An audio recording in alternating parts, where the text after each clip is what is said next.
¿Ya se ve la pantalla? Sí, ya se ve. Sí.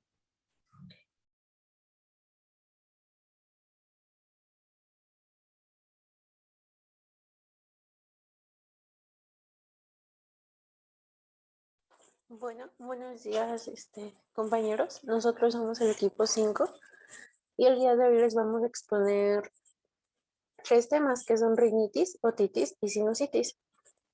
Le das a la siguiente, por favor.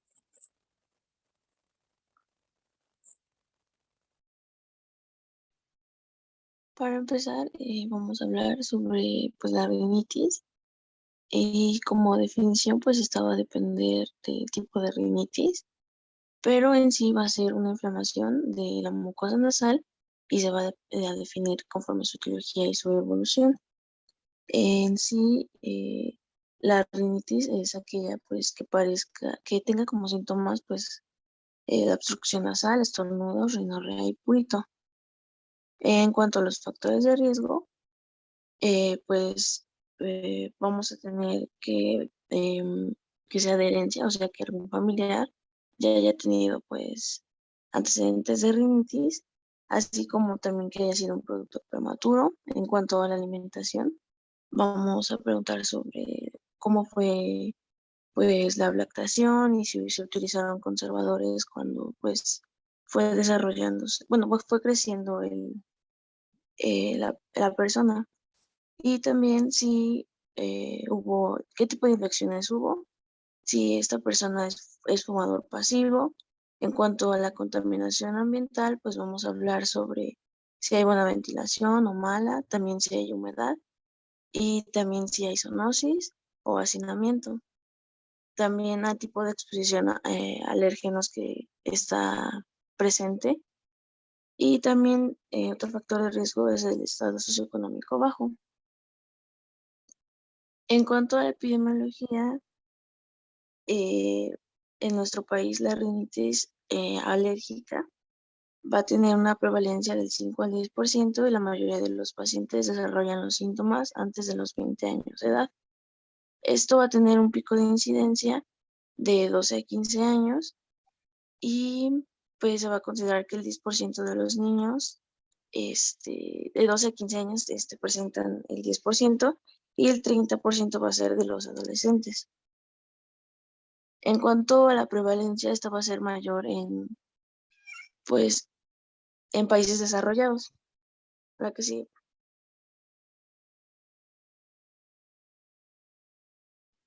Por la clasificación, en cuanto a su etiología, tenemos la rinitis infecciosa, que en este caso es vírica. La mayoría de estos van a ser pues causada por rinovirus. También tenemos la bacteriana y otro tipo de agentes infecciosos. En cuanto a la rinitis alérgica, esta se va a dividir en intermitente y persistente. La rinitis ocasional de igual forma, también aquella que va a ser inducida por drogas. Comúnmente pues tenemos la aspirina y hay otro tipo de medicamentos. También contamos con el tipo de rinitis hormonal. También está aquella que pues es una rinitis inflamatoria no alérgica caracterizada por una hipersinfonía secretora que se sintetiza como NARES. También están las irritantes de alimentos y la emocional y la atrofia. Y también está la idiopática, la que sí. En cuanto a su duración, esta se va a clasificar según la duración de los síntomas, que va a ser intermitente cuando los síntomas van a ser menores de 4 días a la semana o 4 días de semanas consecutivas. Esta va a ser persistente si los síntomas son mayores de 4 días a la semana y mayores de 4 semanas consecutivas. La siguiente. En cuanto a la gravedad, pues vamos a definirla a clasificarla como mm, una rinitis leve cuando esta no interviene en el sueño ni en las actividades diarias, así como en las escolares y laborales, y si los síntomas están presentes pero no son molestos. Y en cuanto a la moderada o grave, esta pues va a ser aquella que interfiere en el sueño y también en las actividades diarias, interfiere en las actividades escolares y si los síntomas ya son molestos. La que sí, por favor. Hablando de la fisiopatología de la rinitis alérgica, pues los síntomas van a ser secundarios a la aparición de la respuesta inflamatoria. ¿Dijeron algo? No, ya síguele, es que no te escuchaba, pero ya te escucho. Perdón, profesor. Decía que estos van a ser, pues, los síntomas van a ser secundarios a la aparición de la respuesta inflamatoria, que pues va a ser mediada por una reacción de hipersensibilidad tipo 1 y por inmunoglobulina E específica. Va a haber una fase de sensibilización inicial y también una fase clínica. En la de sensibilización inicial, pues va a ser la exposición al antígeno, que este va a ser el alérgeno, por medio de los linfocitos CD4, que tienen un subtipo de TH2.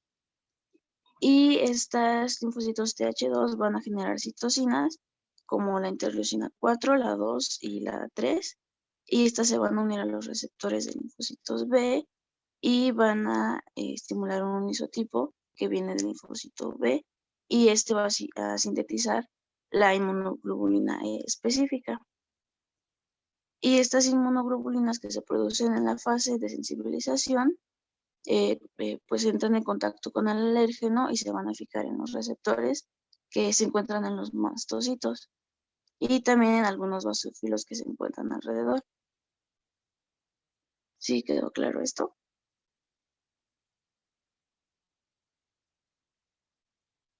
Bueno, ahora en la fase clínica, pues ya luego cuando el alérgeno se fija a las inmunoglobulinas G y vuelve a entrar, hay una reexposición a un alérgeno, esto es en la fase precoz,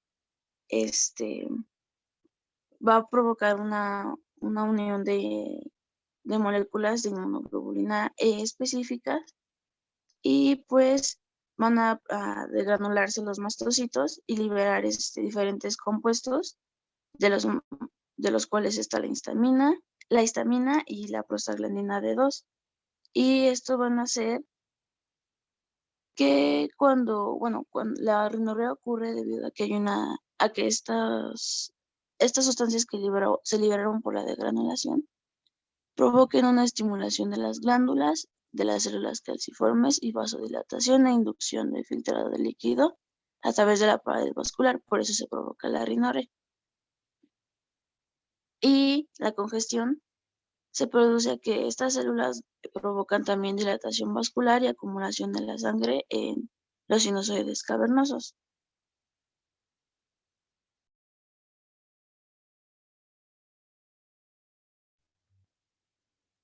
La obstrucción nasal es habitualmente bilateral en el cuadro clínico. Sí,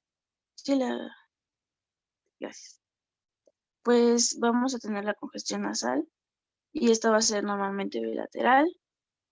También vamos a tener una rinorrea que pues es fundamentalmente acuosa. Los estornudos pues en la rinitis alérgica van a presentarse en salvas, o sea, van a ser esporádicos y como va a utilizarse como mucha fuerza como para el estornudo. El prurito va a ser de tipo nasal, palatino u ocular. Y en aquellas alergias al polen, pues va a ser más frecuente. Y también hay alteraciones en el olfato, como lo es la anosmia o la hiposmia. Estas vienen siendo un poco más por rinitis infecciosa y también se presentan 30% las cefaleas. En cuanto a la exploración física, vamos a encontrar vamos a hacer la inspección primero y aquí vamos a darnos cuenta si hay una deformación de la pirámide nasal o que haya una desviación lateral, una prominencia anómala o si hay deficiencia de cartílagos laterales, superiores e inferiores. La respiración de nuestro paciente va a ser vocal, perdón. Va a haber ojeras alérgicas, el saludo alérgico, que es el que tenemos a la derecha. También va a estar el pliegue alérgico nasal y va a haber la línea de Denier, que va a ser un pliegue adicional en el párpado inferior. La que sigue, por favor. En cuanto a las rinitis infecciosas, pues como ya lo había mencionado, la vírica normalmente es por rinovirus, coronavirus o virus sincicial.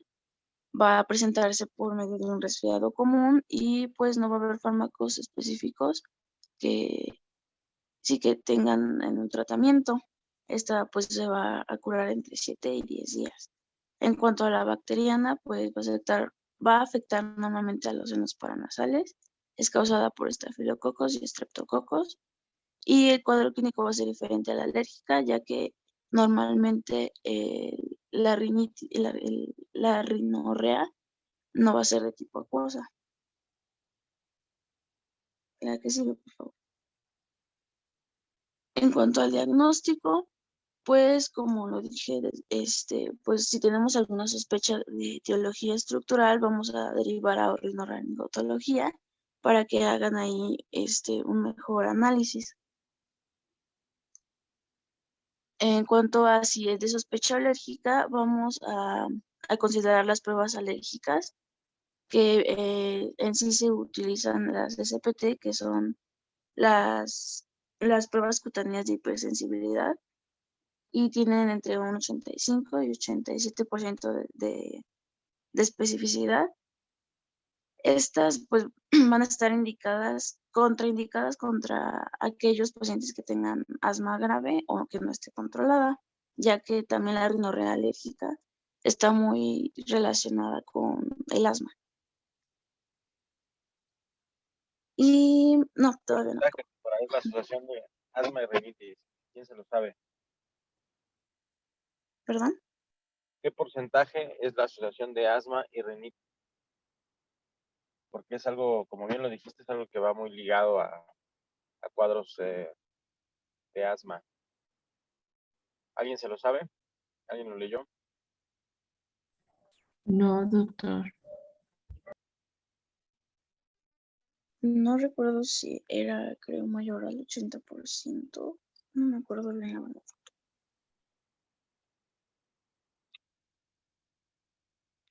No tanto, pero sí es de un 60, de un 40-60% de los pacientes asmáticos van a tener entre ellos la rinitis alérgica. Es muy importante lo que les comentó su compañera para hacer el diagnóstico. Es muy importante el interrogatorio y los antecedentes heredofamiliares. Hay que recordar que si un paciente que va a su consulta tiene antecedentes familiares de atopia, ya sea dermatitis, rinitis, asmático, que son las más frecuentes, vamos a tener hasta, si uno de los papás tiene una atopia, vamos a tener hasta un 25%. Si son los dos papás, vamos a tener hasta un 50% de posibilidades que ese paciente tenga una atopia. Y eso generalmente lo investigamos desde el interrogatorio. Y otra es los antecedentes que comentó su compañera. Se han hecho ya muchos estudios actualmente donde se ha observado que los pacientes que lactan en forma muy temprana o con cierto tipo de alimentos como cítricos, huevo, leche, en forma temprana, leche entera me refiero, presentan alergias de forma más, son más susceptibles a presentar reacción de sensibilidad, sobre todo si los antecedentes heredofamiliares apoyan esta cuestión. Entonces, es importante que consideren que la mayoría de los pacientes asmáticos van a ser positivos a otro tipo de atopias, entre ellos la rinitis. Y es importante que se tomen en cuenta para el tratamiento. Continúa, doctora. Gracias. Y pues el diagnóstico, por si tenemos sospecha etiológica no alérgica, lo que viene siendo una rinitis infecciosa o de las que ya mencioné, pues vamos a ver si hay una causa evidente y pues se le va a dar un tratamiento debido a por la etiología. En este caso, si es infecciosa, pues es un antibiótico. y también un tratamiento sintomático.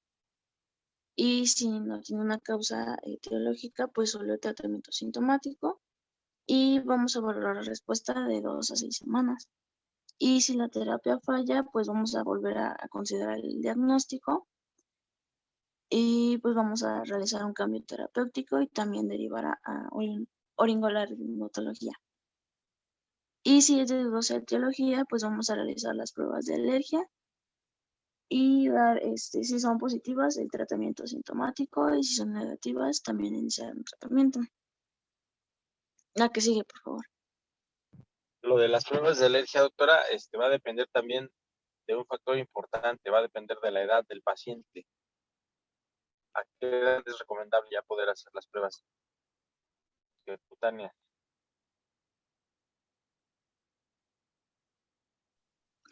Después de los 15 años. Después 15 años, no, antes, todavía antes, estoy muy arriba. Es que he leído que, en los niños creo que no se realiza bien, pero no leí de qué edad. Según yo era solo hasta en los adolescentes. Sí se puede realizar antes, a partir de los 8 años de edad. En niños menores de esa edad tiene una sensibilidad más baja, y no es lo más recomendable. Entonces, en cuanto a lo que comentabas de si falla el tratamiento, hacer las pruebas, en niños pequeños es distinto, es más que nada, nos basamos en cuanto a la mejoría que tenga el paciente. El tratamiento, bueno, ahorita lo vamos a comentar más adelante.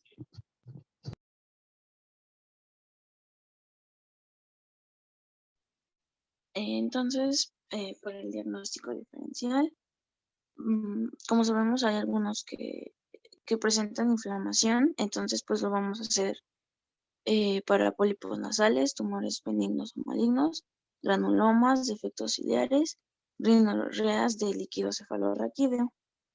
Y también están aquellos factores mecánicos que podrían darnos un diagnóstico diferencial por cuerpos extraños, desviaciones septales, hipertrofia adenoidea de cornetes o atresia de Coanas.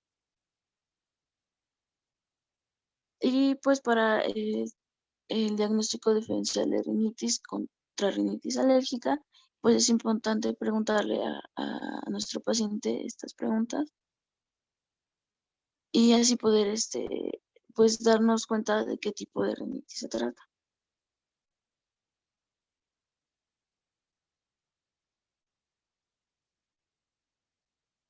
Para el tratamiento encontré no farmacológico y pues esto si se trata de rinitis alérgica pues evitar la exposición al alérgeno. También vamos a realizar la limpieza de mucosidades y debe haber lavado de fosas nasales. Para el farmacológico de la rinitis alérgica y creo que también en general, pues como primera línea están los glucocorticoides, estos pueden ser nasales, orales, y pues los antihistamínicos de primera generación y segunda generación, aunque normalmente se utilizan los de segunda generación, pues como encontramos en los de segunda generación a la loratadina, que es la que se usa más comúnmente. Y de aquí me hizo falta agregar una tablita de los fármacos, porque había dosis pediátricas, pero no encontré dosis en adultos, entonces por eso no lo agregué.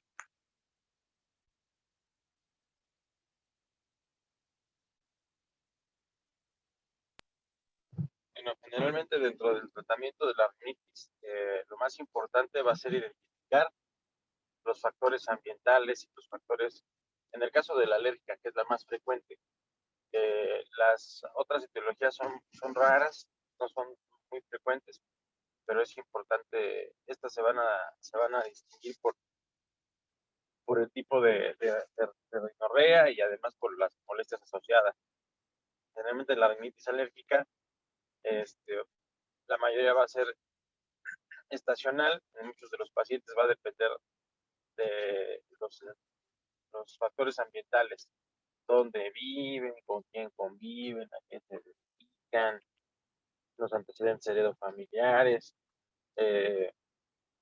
Hay que interrogar siempre los antecedentes de ablación y demás, como lo mencionó su compañera, pero sobre todo la exposición a alergenos, investigar la exposición a alergenos. En el caso de los pacientes con rinitis estacionales, eh, casi siempre los síntomas van a ser asociados a la época, a cierta época del año. Ya los papás los identifican bien porque es la temporada donde, en el caso de los niños, pues, o los adultos también, siempre van a estar con catarro, con rinorrea y estornudos en salvas, como les dijo sus compañeras. Es muy característico porque son las típicas personas que se agarran estornudando 5 o 6 veces de manera continua, de una forma muy, pues así exagerada, ¿no? Entre ellos yo, porque yo también padezco un poquito de eso, pero no es tan grave mi problema, pero de repente te agarras estornudando 7 veces seguidas y ahorita con lo del coronavirus todo el mundo se espanta. Pero es más que nada porque uno ya identifica el momento o los alergenos, en el caso de los adultos a los que somos, o tenemos esta sensibilidad. En los niños, la mamá por lo regular lo lleva cada rato al médico por gripa, pensando que es una cuestión viral.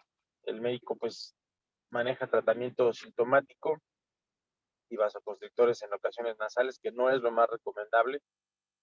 En el caso de los niños, va a depender mucho de los síntomas que tenga el paciente, pero si nosotros identificamos los factores alérgicos y además es un niño que todos los días se levanta con la nariz congestionada, que tiene molestia o prurito nasal, que la congestión lo va a identificar pues, generalmente de predominio matutino y nocturno, pues estamos ante un problema que seguramente es derivado de un problema alérgico. ¿Y qué es lo que tenemos que hacer en estos casos?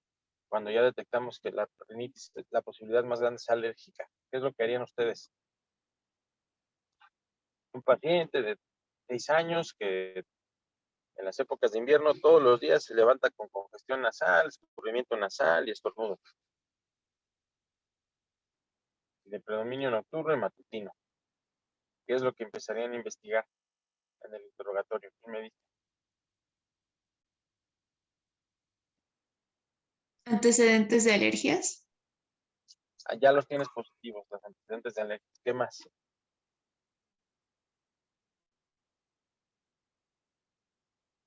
¿El tipo de alérgenos a los que está expuesto? Los factores ambientales. ¿Qué le preguntarían específicamente? Es un niño de 5 años.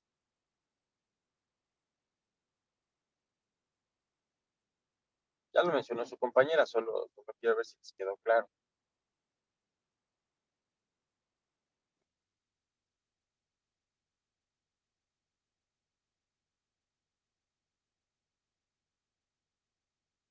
Ándenles, muchachos, son como 20, más de 20, díganme algo.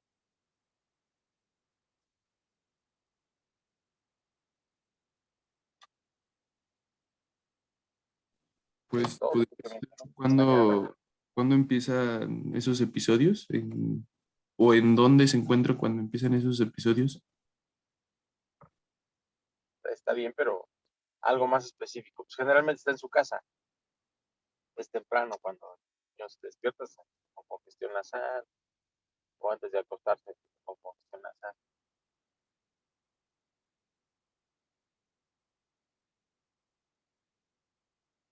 Su compañera se los mencionó, les dijo investigar zoonosis, tienen que ver si el niño convive con animales, con qué tipo de plantas hay en el lugar, si su cuarto está lleno de peluches, por ejemplo. Resulta que es el típico paciente que se duerme con 10 peluches en la cama, que tiene 3 mascotas en casa, entre ellos un conejo, 2 perritos. Entonces, todo ese tipo de situaciones las tienen que preguntar porque muchas veces el problema está ahí. Y la otra situación es de que la mamá o la abuelita, pues en este caso, tienen un montón de plantas dentro de la casa y el niño sale a jugar en el jardín donde están todas las mayorías de las plantas y los perritos. Entonces es un niño que constantemente va a tener ese problema. ¿Qué es lo que tienen que hacer? Pues eliminar, primero que nada, todos los factores posibles de riesgo, porque no saben si ese niño es alérgico a los ácaros, es alérgico al polen, al pasto, al polvo. Generalmente los peluches guardan mucho polvo. Entonces tienen que identificar todos esos posibles factores de riesgo y eliminarlos. Y la otra sería la alimentación. Ajá. ¿Qué tipo de alimentos consume el niño? Resulta que es un niño que todos los días toma jugo de naranja, que todos los días toma leche de caja, que todos los días come a lo mejor huevo, o desayuna huevo, y ese tipo de alimentos son alergénicos por naturaleza, o es el típico niño que todos los días le echan su gelatina Dani para desayunar y su juguito, y acuérdense que también tenemos que ver alimentos con endulcorantes, con saborizantes, etcétera, y todo ese tipo de alimentos tendríamos que eliminarlos de la dieta, ¿están de acuerdo? Y eso lo mencionó su compañera, entonces tienen que investigar básicamente todo lo que está alrededor del niño. Resulta que afuera de la casa del niño están haciendo una construcción de 10 casas y tienen un polvadero todo el día. Y eso también pues, es un factor de riesgo. Entonces, ¿cómo le vamos a dar un tratamiento al paciente a base de medicamentos? En este caso pueden dar antihistamínicos, un esteroide nasal, los aseos nasales que son fundamentales, sobre todo con soluciones hiperosmolares, solución salina, pues el famoso Esterimar, por ejemplo, es muy recomendable. Los aseos nasales, siempre tiene que estar limpia la fosa nasal. ¿Y cómo le vamos a dar el tratamiento farmacológico adecuado si no le damos las medidas higiénicas dietéticas adecuadas o quitamos los estímulos alergénicos? En este caso, adecuados, pues no vamos a tener un buen resultado. Y es el típico niño que, pues, uno va a abandonar el tratamiento seguramente, no va a haber resultados y va a cambiar de médico. Y dos, es un niño que pues, su problema se va a exacerbar. Ajá, ¿por qué? Porque ya lo estamos, aparte de que no le quitamos los factores condicionantes, no tiene un buen apego al tratamiento.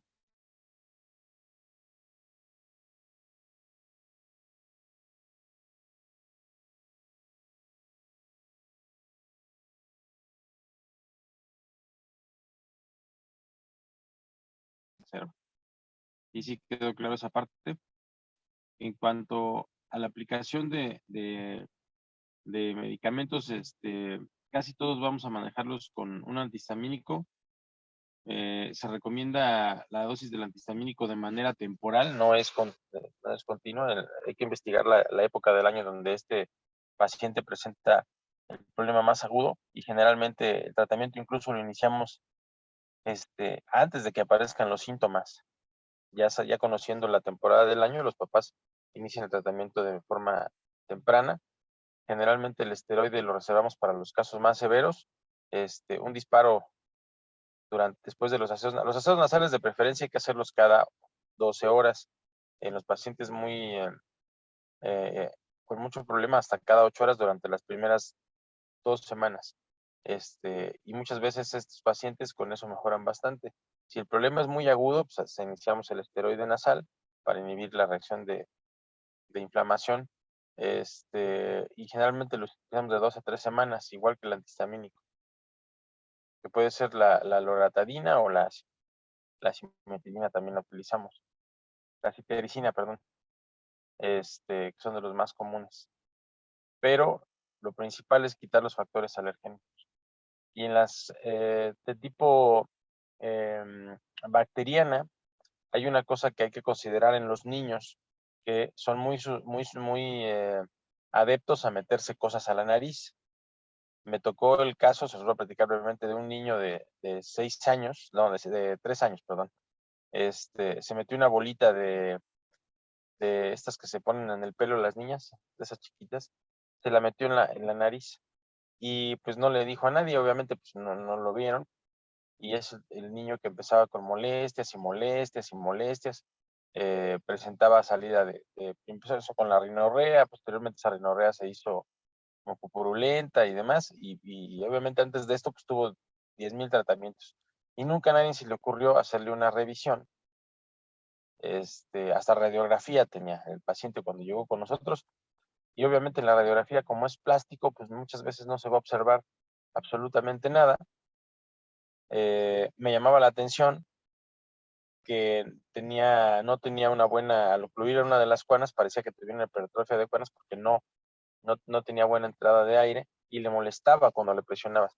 Entonces, en una de esas le hicimos una rinoscopía con el rinoscopio rígido, el normal que tenemos ahí en el consultorio, y se alcanzaba a ver súper inflamada la parte de la mucosa nasal.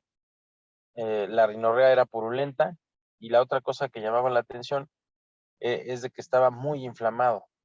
Entonces, estaba muy metido el objeto, no se alcanzaba a ver con el rinoscopio convencional.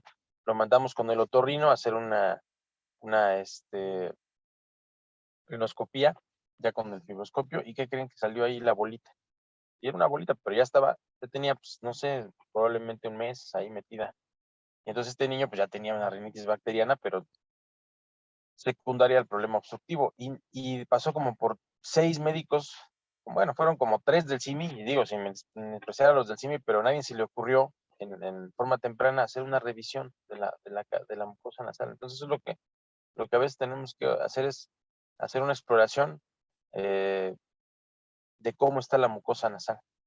Y generalmente, si los síntomas son unilaterales, pues ya tenemos que sospechar en unos niños pequeños, sobre todo en un cuerpo extraño, y en adultos, en una lesión de tipo un pólipo nasal, o puede ser hasta tumores también de la fosa nasal.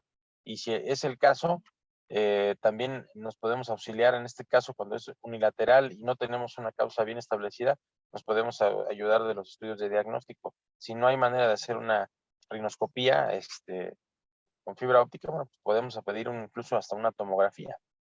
Y si sospechamos de una lesión unilateral, pues eso sería lo más indicado, ¿no?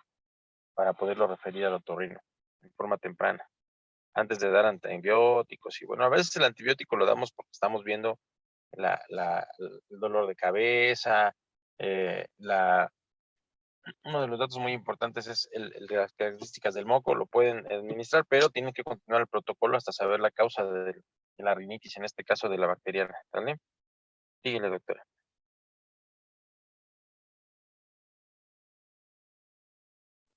Gracias, doctor. Bueno, vamos a iniciar con otitis. Le das a la siguiente, por favor. Vamos a tener en general que la otitis va a ser una inflamación del oído que puede caracterizarse por otalgia, fiebre, trastornos auditivos y muchas veces vértigo. Recordemos que que el oído va a ser el órgano encargado de la audición y el equilibrio, y se compone de 3 partes: del oído externo, donde está pues la oreja y el conducto auditivo externo. Tenemos la parte del oído medio, donde está la cavidad timpánica y el receso epitimpánico. Y tenemos el oído interno, donde ya tenemos el laberinto óseo y el laberinto membranoso. ¿Le das a la siguiente, por favor? La otitis se va a dividir en otitis externa y otitis interna o media, y dentro de estas vamos a tener otros tipos de otitis. En la externa tenemos la otitis externa difusa y aguda, también conocida como oreja de nadador. Tenemos la otitis externa circunscrita aguda, también conocida como furunculosis. La externa crónica y la invasora, que es la maligna o necrosante. Por otro lado, en la otitis media tenemos la aguda recurrente, la serosa, que ya es con derrame, y la crónica. Y vamos a irlas desglosando. Le das a la siguiente. La otitis externa va a ser una inflamación difusa del canal auditivo externo que puede involucrar al pabellón auricular y la membrana timpánica. Esta es ocasionada por una infección secundaria a una ruptura de la barrera mecánica que nos proporciona el serum en presencia de aumento de la temperatura y humedad. Va a ser consecuencia pues de esa combinación entre el calor y la humedad retenida, con descamación y maceración del epitelio del conducto auditivo externo. Y se conocen varias modalidades de la enfermedad, ya sea circunscrita, difusa, crónica e invasora. y prácticamente todas provienen de la afectación predominante de bacterias. Entre ellas las más comunes pues es la Pseudomonas aeruginosa y el Staphylococcus aureus. Gracias a la siguiente. Vamos a tener a la otitis externa difusa aguda y que también se conoce como oreja de nadador. Esta va a contener lisosimas con actividad antibacteriana y antifúngica y va a haber una ruptura de los mecanismos protectores del conducto que produce pues, la alteración de una capa lipídica protectora del serum debido pues al calor, la humedad y al hecho de que no existe este propio serum.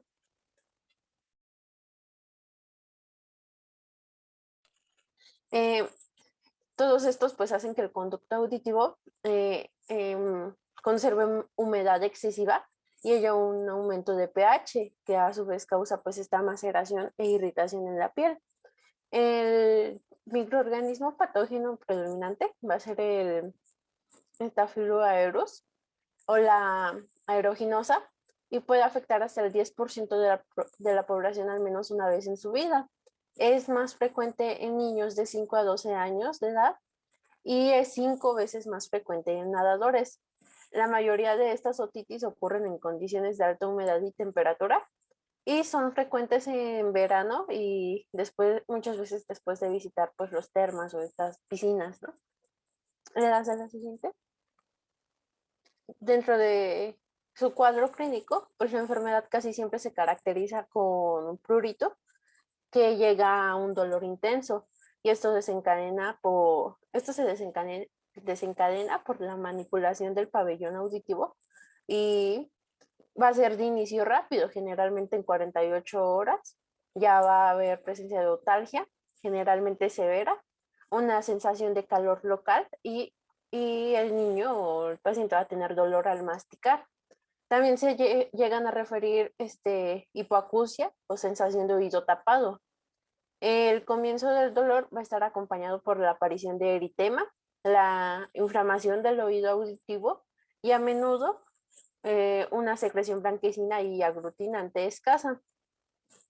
El antecedente de fiebre es mucho menos frecuente que en la otitis media aguda, pero pues no se descarta. En el examen físico llega a haber muchas veces una hipersensibilidad a la presión pues, del trago o al traccionar el pabellón auricular. Y en la otoscopía puede ser difícil por el dolor del paciente al contacto. En cuadros avanzados aparece un eritema y edema del pabellón auricular y una piel adyacente. Ya cuando hay presencia de fiebre, pues muchas veces sugiere un compromiso más allá del conducto. Siguiente, por favor. El tratamiento, pues el no farmacológico va a ser pues obstruir el oído con algodón durante el baño y minimizar la manipulación del oído afectado. Muchas veces también abstenerse de usar algún tipo de dispositivo auricular y realizar el deporte acuático. También pues limpiar el conducto para eliminar los restos císticos y mejorar la actividad de los fármacos tópicos. Por lo regular muchas veces ocupa también la solución salina hipertónica o mezclas de alcohol con ácido acético.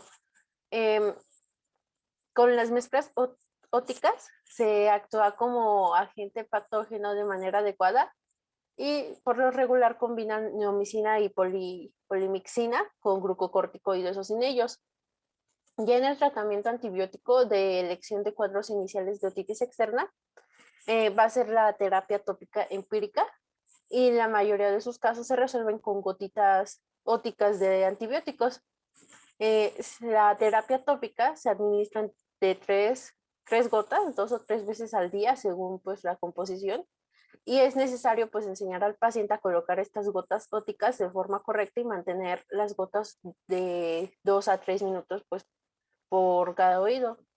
Ya con antecedentes de perforación timpánica o alguna presencia de un tubo de ventilación, se debe evitar el uso de las gotas con aminoglucósidos, como la neomicina y la gentamicina, porque está demostrada su toxicidad. Ya en casos de mayor edema de la pared del conducto, se llegan a prescribir antibióticos orales. El tratamiento en general se prolonga de 7 a 10 días y durante el periodo de tratamiento el paciente pues debe evitar sobre todo mojar el oído. ¿Le das a la siguiente, por favor? Por otro lado, en la otitis externa circunscrita aguda, también conocida como furunculosis, pues va a ser una nodulación inflamatoria que involucra al folículo piloso con un pequeño absceso que se extiende a través de las capas de la dermis.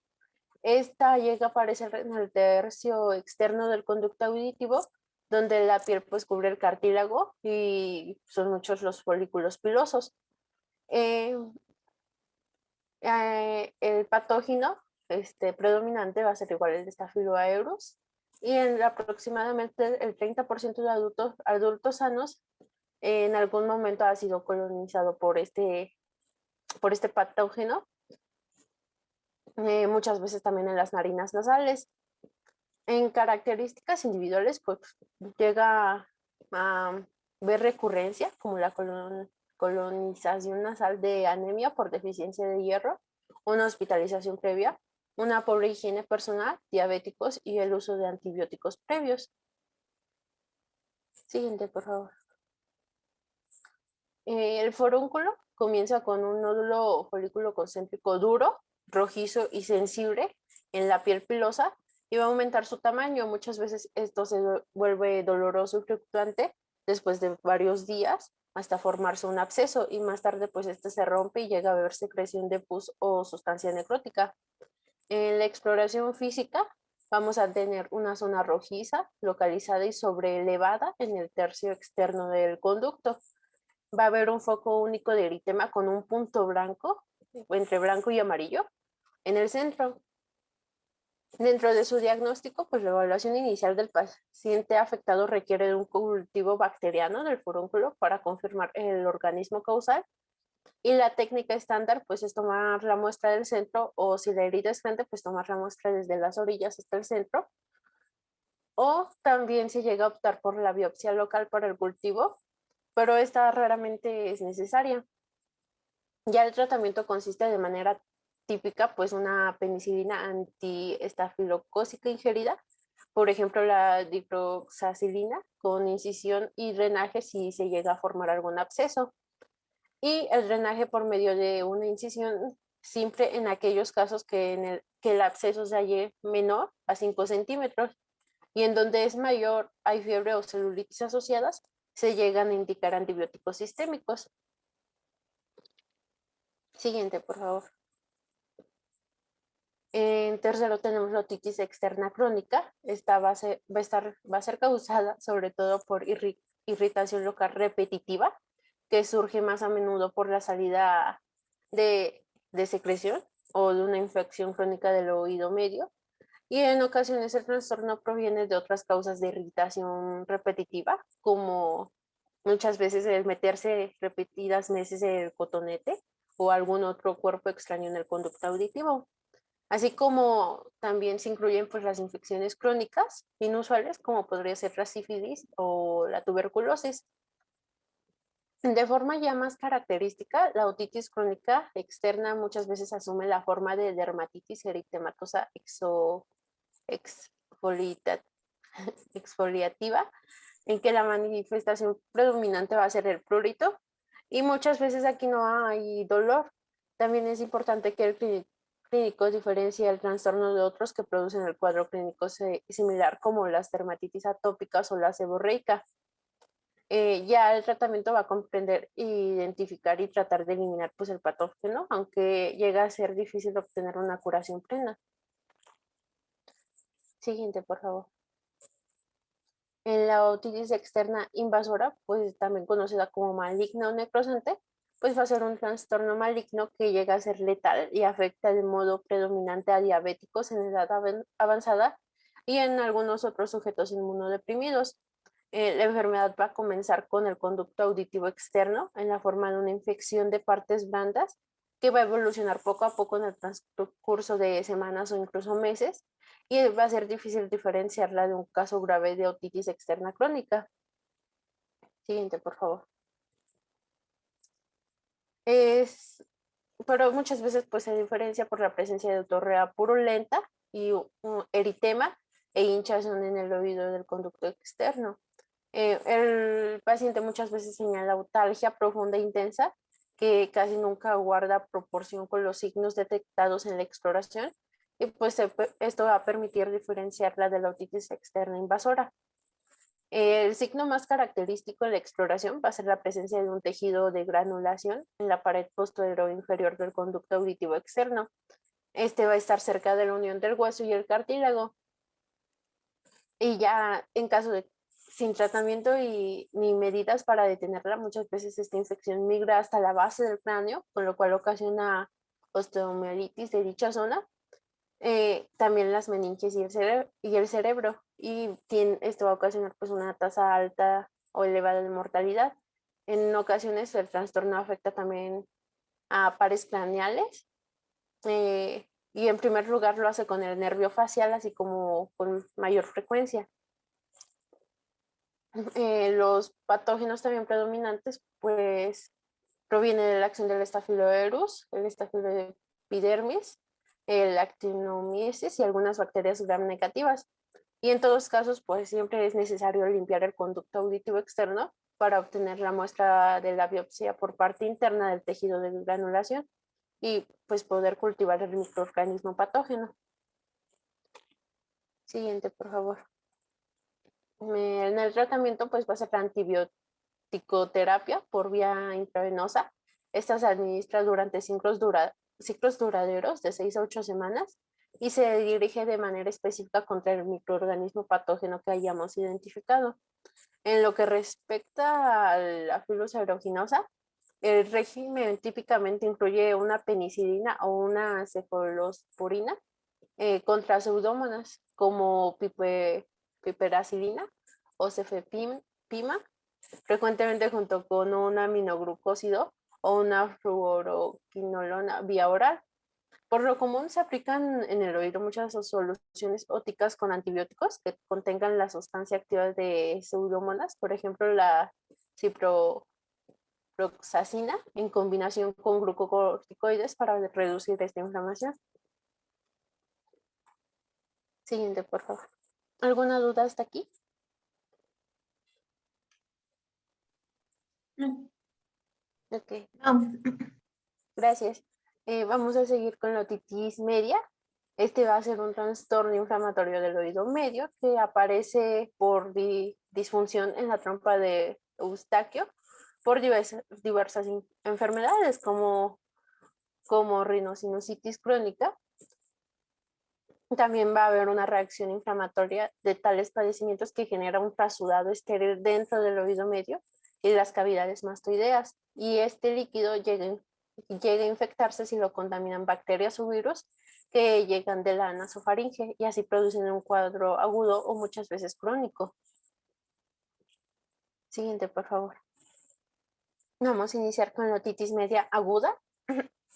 En esta pues aparece cuando los microorganismos patógenos que vienen de la nasofaringe pues son introducidos en el líquido inflamatorio reunido en el oído medio. Por ejemplo, muchas veces cuando nos sonamos la nariz y pues sentimos como se llegan a tapar hasta los oídos, pues muchas veces ahí se ocasiona la infección. Em, También entre los virus más recurrentes, pues va a ser el virus respiratorio sinusital, el virus de la influenza, el rinovirus y el enterovirus, que causan más adelante muchas veces una otitis media aguda y se ha detectado de manera constante la presencia de Streptococcus pneumoniae como la bacteria de mayor importancia en un 35% de los casos. En factores de riesgo pues sería el mal estado nutricional, una lactancia materna menor a 3 meses, los niños estar expuestos a guardería o que se anden intercambiando el chupón o que los padres tengan antecedentes de tabaquismo. Siguiente, por favor. La presencia del líquido en el oído medio pues va a demostrar o confirmar de modo típico por medio de la otoscopia neumática, que muchas veces pues esto va a valorar la movilidad de la membrana timpánica y si hay presencia de líquido en el oído medio. vamos a hallar por medio de la otoscopía un tímpano rosado con dilatación en los vasos del mango del martillo. Y muchas veces el tímpano se torna espeso, de color violeta, y los relieves de los huesillos desaparecen. En caso de una infección bacteriana, la membrana del tímpano también muestra un eritema, un abombamiento, una retracción o muchas veces una perforación espontánea.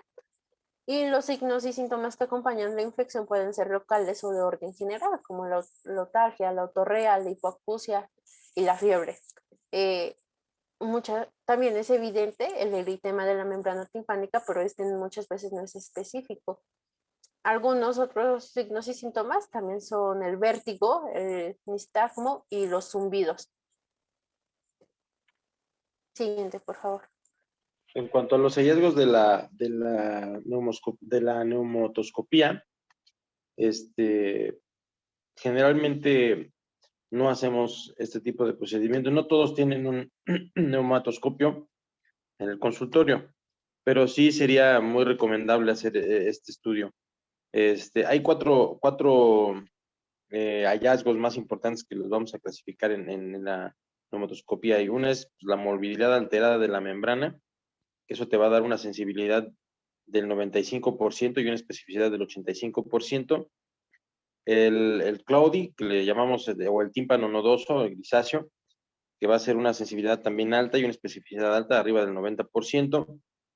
El abombamiento del tímpano, y la presencia del tímpano hiperémico, que también va muy relacionado con esto, ¿no? Con los principales hallazgos que vamos a encontrar en la neumotoscopía y que tenemos que tomar en cuenta.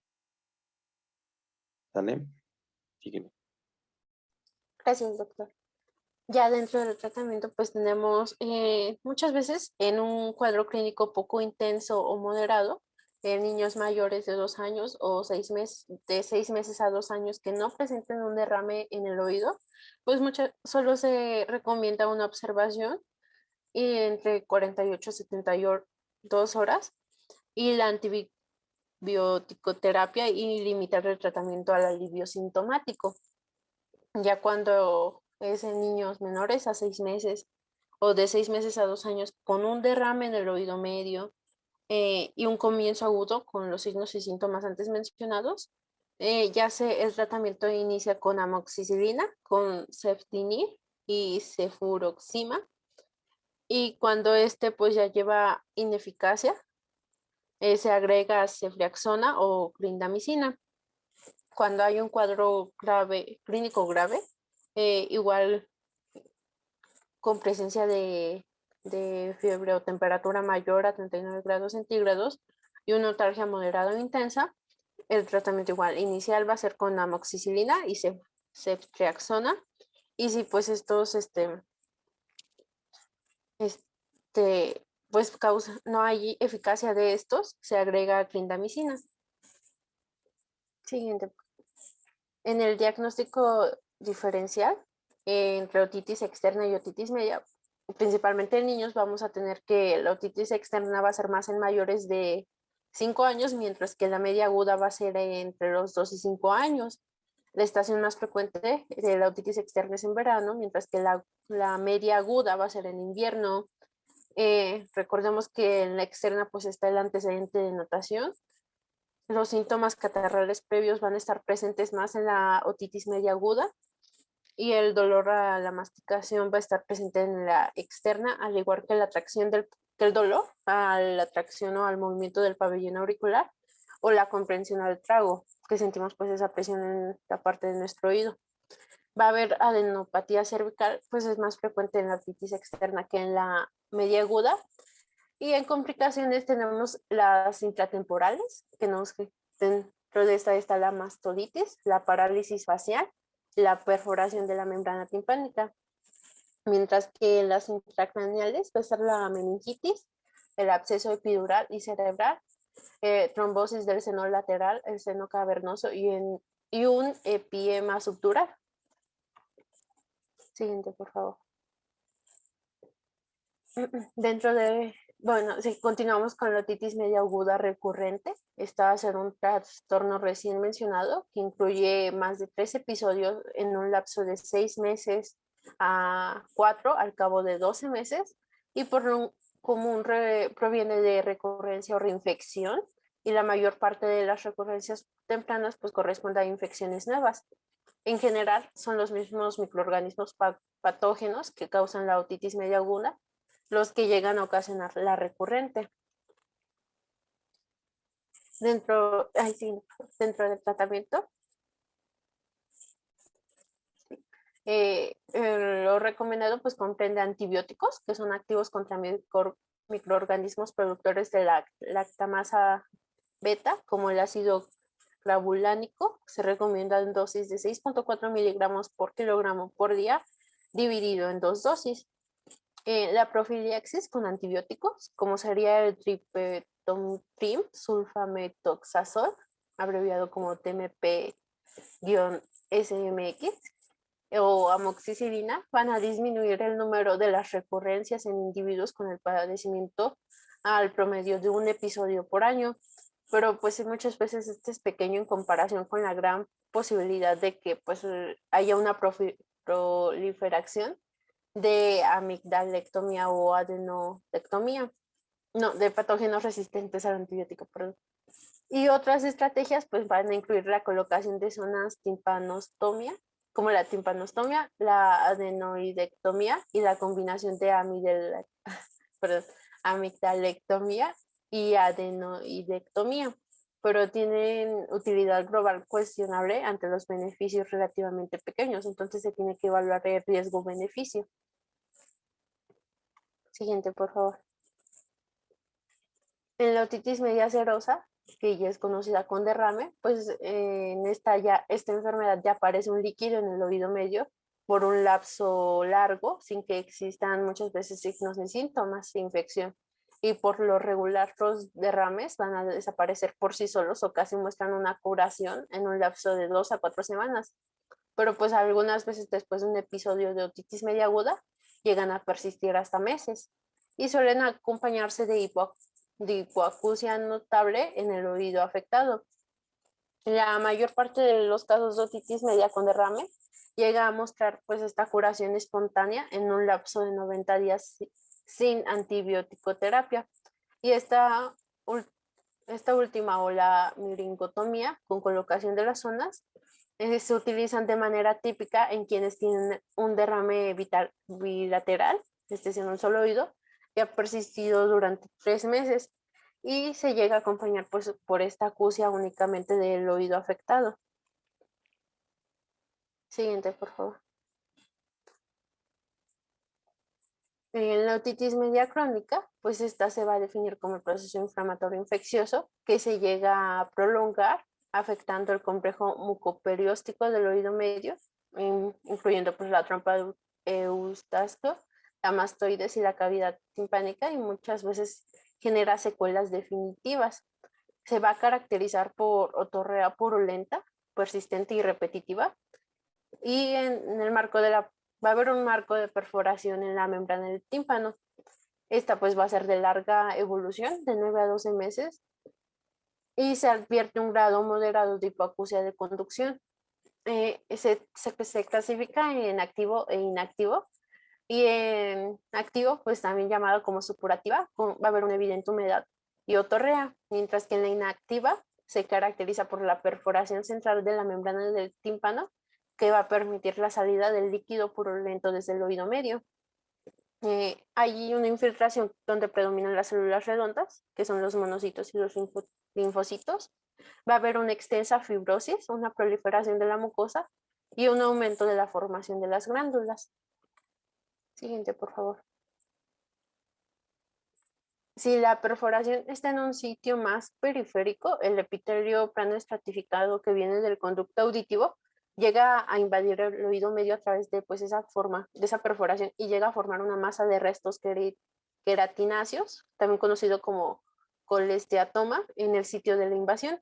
Y este abultamiento es grande y puede erosionar al hueso e introducir una persistente infección que muchas veces origina la meningitis, el absceso cerebral o en casos muy graves la parálisis del par craneal 7, que pues es parálisis facial.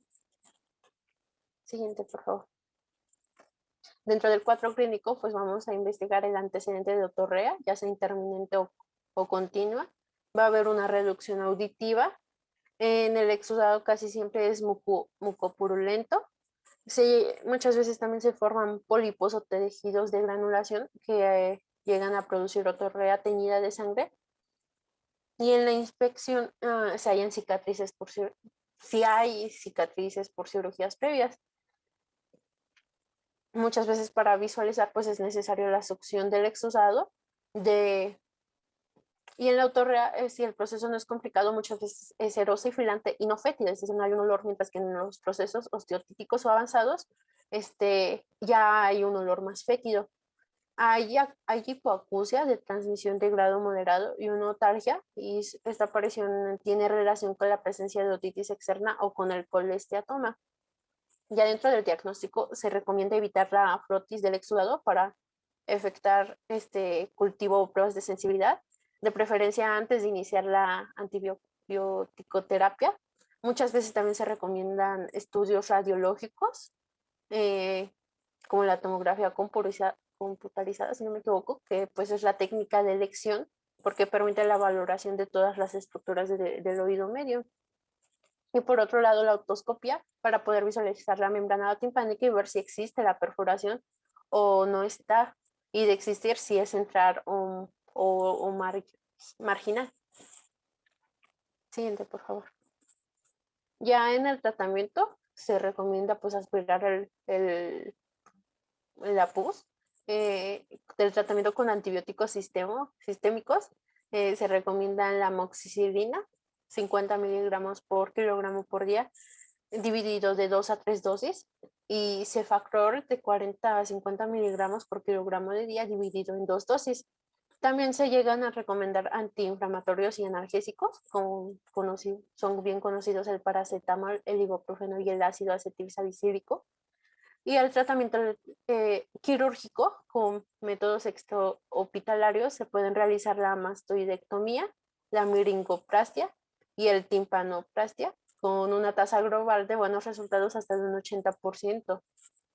En la otitis media inactiva o crónica va a ser más difícil de curar y se necesitan en este caso muchas veces ciclos repetitivos de la aplicación de soluciones de antibióticos ópticos durante los periodos de drenaje. Y eso sería todo de otitis. ¿Tienen alguna duda o comentario? Muchas, dicen sus compañeros que muchas. No, no se crean, está muy bien, doctora, tu tema lo diste muy bien. La otitis es una patología frecuente, sobre todo en niños pequeños. La incidencia más alta pues la vamos a tener en niños menores de 5 años, por mucho de la otitis media aguda, me refiero por una de las situaciones que comentó su compañera, que es la cuestión anatómica. Y eso va en relación a la verticalidad que existe, horizontalización que existe de la trompa de Eustaquio en los niños menores. Esto obviamente con la edad pues va a cambiar y esto va a ser un factor menor a considerar. Otras de las condiciones que se mencionan son factores ambientales y obviamente pues otros como la falta de la lactancia materna, la falta de vacunación contra la influenza, son factores que debemos de considerar. En cuanto al dolor o el tratamiento, los analgésicos más estudiados para la otitis han sido o más usados han sido el paracetamol y el ibuprofeno, con buenos resultados en el caso de los niños. Las dosis, de 10 a 15 miligramos por kilo en caso del acetaminofén, y el ibuprofeno a 7 miligramos por kilo.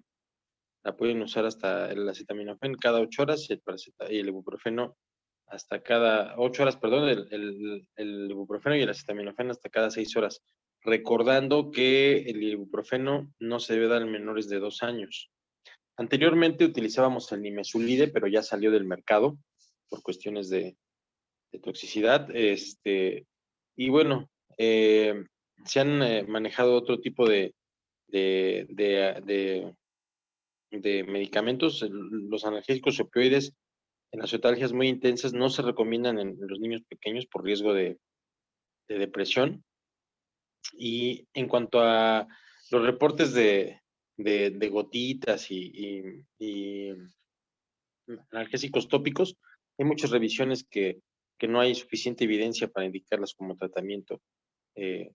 Y hay un montón de remedios caseros que van a encontrar, famoso, bueno, no están muy chicos, pero a mí me tocó que me ponían una cosa que se llama aceite rosado para evitar el dolor, les echaban humo de cigarro y un montón de cosas que lo único que hacían era exacerbar más la irritación de la membrana. No existe un consenso todavía actualmente sobre el uso de antibióticos en la otitis media aguda.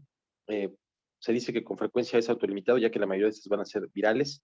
Sin embargo, dado las complicaciones graves que puede llegar a haber, de las que mencionó ya su compañera, una de ellas es la meningitis, hay muchas revisiones que pueden, que apoyan el uso de antibióticos y la prescripción. En la Academia Americana de Pediatría tiene los criterios ya bien establecidos del uso de antibióticos, sobre todo en menores de pacientes menores de 6 meses, con notalgia unilateral o bilateral, que sea severa, mayor de 48 horas con fiebre mayor de 39, a todos les manejan antibióticos, o niños menores incluso de 2 años, con notalgia bilateral no severa, que hayan tenido fiebre mayor a 39 grados, está justificado el manejo con antibióticos. Y igual lo mismo en pacientes mayores de 6 años con otitis media aguda unilateral, bilateral, perdón, con fiebre por arriba de 39 durante los primeros 2 días, está justificado el uso de antibióticos. ¿En qué se basan? Bueno, en que han hecho varios estudios donde se justifica el uso de antibióticos, que en la mejoría clínica del 26 al 35% de los pacientes va a tener disminución de los síntomas y autolimitación del cuadro. ¿Qué antibiótico se ha considerado como el de primera elección? La amoxicilina con ácido clavulánico, o la amoxicilina sola o con ácido clavulánico. La dosis, como se las mencioné en la clase pasada, ya no es, actualmente se manejan dosis de 80 a 100 miligramos por kilo de la amoxicilina cada 12 horas. Acuérdense que hay presentaciones de la amoxicilina, viene la de 125 en 5, 125 miligramos en 5 mililitros, la de 250 miligramos en 5 mililitros y la de 500, o la que le llamamos 12H, de 500 miligramos en 5 mililitros. Si es la de 125 o la de 250, es cada 8 horas. Si es la de 500 miligramos, es cada 12 horas. En suspensión me estoy refiriendo. La dosis ya para niños mayores niños mayores de 40 kilos vienen las tabletas o cápsulas de 500 miligramos. Igual para los adultos. En cuanto a los días de tratamiento, se han hecho también varios estudios de la Academia Americana de Pediatría y la Academia Americana de Asma, Alergias americana también, donde se ha visto que el tratamiento en los niños con otitis media aguda leve o incluso moderada, que se recomendaba antes dar a 10 días, se ha visto que en periodos cortos de 7 días, en las moderadas puede ser igual de efectivo que el de 10 días, y en niños con otitis media leve, el tratamiento puede ser hasta de 5 a 7 días, y ha sido efectivo. Esos estudios actualmente por eso el tratamiento lo damos, muchos médicos se confunden y lo dan de 10 a 15 días, pero no, el tratamiento, una otitis media aguda leve, con 5 días de un tratamiento bien dado, que lo den como debe de ser y supervisado, es más que suficiente. Obviamente ustedes tienen que citar siempre a sus pacientes a una revisión para valorar que el tratamiento haya sido efectivo. Ahora, ¿qué pasa con los que son alérgicos a las penicilinas? Porque también ustedes van a decir, oiga, y si es alérgico a la penicilina, ¿cuál es el tratamiento de elección? Los aminoglucósidos hay que recordar que son muy ototóxicos, sobre todo la gentamicina. Después le sigue la amicacina y luego sigue la netilmicina, que casi por lo regular pues, no la tenemos. es importante manejar un amplio esquema de medicamentos para los pacientes que son alérgicos. El trimestoprim con sulfamethoxazol ya casi no lo utilizamos porque tiene un alto índice de resistencia a los principales microorganismos que provocan las bacterias que provocan la otitis media aguda. Entonces está en desuso prácticamente. Y la clindamicina pues es muy controversial porque tampoco tiene una buena sensibilidad. Nos vamos más que nada a las betalactamasas, inhibidores de betalactamasas o las cefalosporinas, como pueden ser las de segunda generación, que es el cefdinir. Esa la utilizamos a 14 miligramos por kilo por día. Esa la dividimos en una o en dos dosis, puede ser cualquiera de las dos, es correcto. El tratamiento lo damos a 7 días. La cefuroxima, que es a 30 miligramos por kilo día, esa la damos cada 12 horas, igual el tratamiento lo llevamos hasta 7 días. El cepodoximo o la ceftriaxona, incluso la ceftriaxona es intramuscular, acuérdense, y esa la podemos dar a 50 miligramos por día. Podemos dividir en dosis, a una sola dosis, una diario, pues en el caso de los adultos, y únicamente por 3 días es más que suficiente. En caso de que sospechemos que hay prevalencia de Haemophilus influenza productor de beta-lactamasa, Moraxella catarrhalis, podemos utilizar el levofloxacino, que viene de 500 y de 750 miligramos. Esta es una dosis diaria y lo podemos utilizar por 5 días. Y ese es vía oral. En el caso, la que más tenemos, en el caso de nosotros en el hospital es de 500 miligramos. Y le damos una cada 12 horas por más de 5 días. Pero eso es en caso de que haya fracaso al tratamiento con el primer esquema que dieron en pacientes alérgicos. Y les decía que el uso de trimestoprim pues ya no está aconsejado. Igual el uso de clindamicina es muy controversial por la resistencia que hay a los gérmenes. Y en el caso de los pacientes que son alérgicos a la penicilina, debemos de considerar, porque muchas veces dicen, no vamos a utilizar cefalosporinas en los alérgicos a la penicilina porque hay reacción cruzada. Pero esta reacción solamente se ha visto en pacientes en 1.1%. Entonces, es como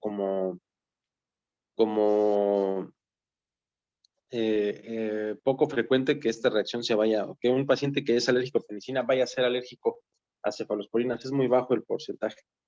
Entonces, si hay duda de la alergia realmente a la penicilina, porque muchas veces le dices que es alérgico a la penicilina porque le dimos y la vomitó, ahí ya no es una reacción realmente alérgica. Tenemos que estar seguros de que es un paciente alérgico. El seguimiento, es muy importante que den un buen seguimiento a los pacientes. Acuérdense que de los pacientes que van a presentar exudado, más o menos un 40% va a seguir con exudado incluso al mes del tratamiento, el que haya sido exitoso, y esto no significa que ya recayó o que hay que reiniciar el tratamiento. Puede tener exudado, obviamente con un paciente asintomático. Si es un paciente que persiste con exudado retrotimpánico 2 semanas después del tratamiento con síntomas, pues ese paciente sigue con una infección. Si está asintomático, va a desaparecer gradualmente, siempre y cuando no haya signos o datos de síntomas de infección, ¿sale? En la otitis media recurrente, pues esta va a ser a la que se van a enfrentar muchos de ustedes, más que a las otras variedades. Esta se define como la que tiene más de 3 episodios de otitis media aguda en un periodo menor a 6 meses o más de 4 en un año, para que les quede claro. Aquí, este tipo de otitis, obviamente, es multifactorial, hay múltiples factores. Puede ser deficiencias inmunológicas del paciente, hay alteraciones de síntesis de IgA secretora o IgG específica a nivel de nasofaringe. Incluso hay alergias alimentarias que pueden, o factores ambientales que pueden condicionar este problema.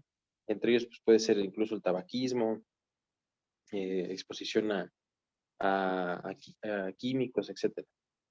Y aquí, bueno, de las intervenciones que se recomiendan para evitar este tipo de problemas o para poner de las que mencionó su compañera, es la timpanostomía y la colocación de tubos de ventilación, que esa es la que más se utiliza la que más me ha tocado ver a mí que se utiliza con un buen resultado. E incluso hay una disminución de inmediatamente los primeros 6 meses se ve la mejoría. Y otra recomendación en estos pacientes es pues, la vacunación contra estafilococos y hemófilos influenza, ¿no? La vacuna debe ser la conjugada para neumococo, la 23 o 28 valente, que es la que se utiliza ahorita ya más, y disminuye hasta en un 20% la posibilidad de episodios de presentar otitis media aguda secundario a Streptococcus pneumoniae y a hemófilos influenza. Entonces es un factor importante que el paciente esté vacunado. Puede disminuir altamente los episodios de este problema. Y la otra es los pacientes que tengan su lactancia materna. Los estudios dicen que por lo menos 6 meses de lactancia materna disminuye mucho la probabilidad de presentar otitis media de manera recurrente. Es un factor que ayuda. La exposición al humo de tabaco también es algo que se ha visto que agranda a las posibilidades de disminuir esta posibilidad. Y una de las recomendaciones que se les hace, bueno, que me tocó a mí leer la última vez que fui a un congreso, nos recomendaban que el uso o no sé si ustedes lo leyeron, de la goma de mascar, como una recomendación para disminuir las posibilidades de otitis media aguda, y esto me imagino que es por un factor mecánico.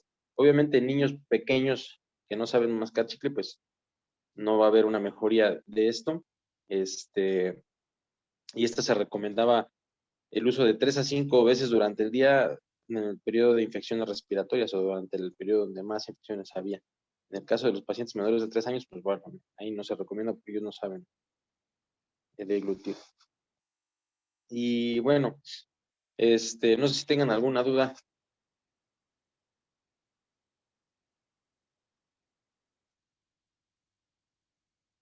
En el caso de otitis media recurrente severa, que no haya mejoría con el primer tratamiento, y que ustedes detecten que ya es una otitis recurrente porque ha presentado las condiciones que les mencioné, que les mencionó su compañero ahorita para que sea recurrente, clasificarlo como recurrente, es mejor que lo refieran al especialista, porque en muchas ocasiones este paciente ya va a requerir el uso de tubos de ventilación.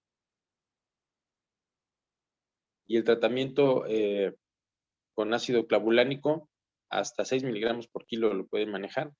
Es recomendable que si el primer tratamiento no fue exitoso, reinterroguen al paciente acerca de los factores ambientales, acerca hagan una buena exploración física nuevamente y sobre todo pregunten si realmente ha tenido un apego al tratamiento y si ha preparado el medicamento como debe de ser, porque muchas veces las mamis no saben preparar la suspensión, y si realmente les han aplicado el medicamento a la hora que tenían que aplicarlo y si lo han administrado en las dosis que le tocaba al paciente.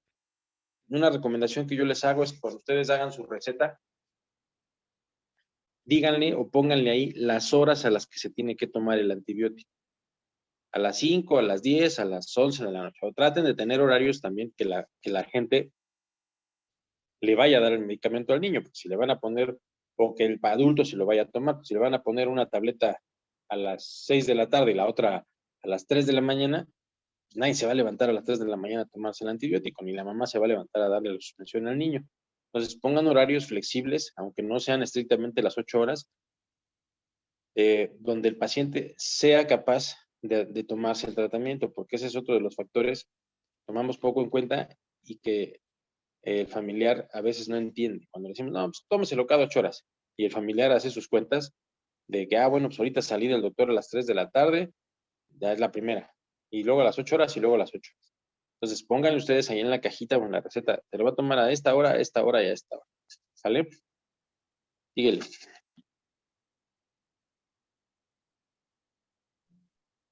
Bueno, ahora vamos a pasar con la sinusitis o rinosinusitis.